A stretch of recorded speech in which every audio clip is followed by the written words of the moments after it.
Italy's 7th annual March for Life draws thousands of people to Rome. Correspondent Ed Pentin says the crowd in the Piazza Venezia erupted into loud cheers and applause at the end of the march. Pope Francis sent them a message calling human life an immeasurable divine gift. Archbishop Vigano, the Pope's former ambassador to the United States, was among the marchers. And Pope Francis surprised pilgrims gathered Sunday at the Vatican. Con il collegio cardinalizio, con I nuovi vescovi, metropoliti, I vescovi e alcuni presbiteri. During his normal weekly remarks, the Pope announced 5 new cardinals as they come from across the globe, including Laos, Mali, Sweden, Spain, and El Salvador. The Holy Father says the new cardinals represent the universality of the Church.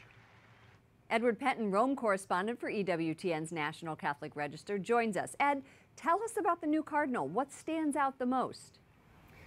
Well, they're all really from the periphery, Lauren. They come from dioceses, with the exception of Barcelona, dioceses that have never had a cardinal before. And this is very much in keeping with Pope Francis's style of choice of cardinals in the past.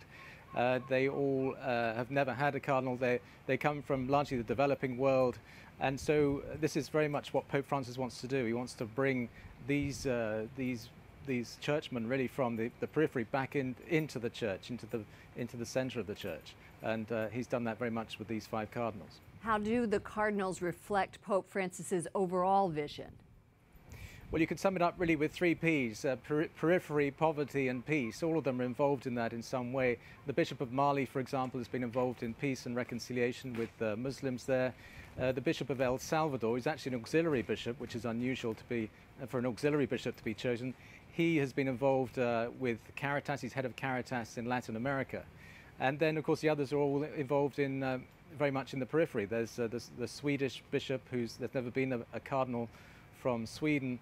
And even the Bishop of Barcelona was for many years a missionary in Zaire. So there's very much, this is very much sort of the characteristic of the choice of these cardinals this time. I don't know about you, but I was very surprised by the announcement. Why do you think the Pope chose to do this right now?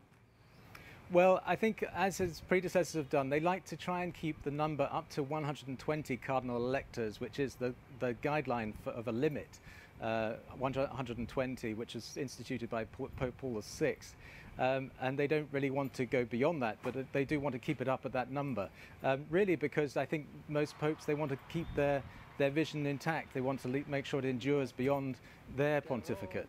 And so by the fact that he's choosing these cardinals now, he's kind of ensuring that his legacy endures, if you like. Very nice. Thank you so much. Edward Pentin, Rome correspondent for EWTN's National Catholic Register. Thanks, Ed.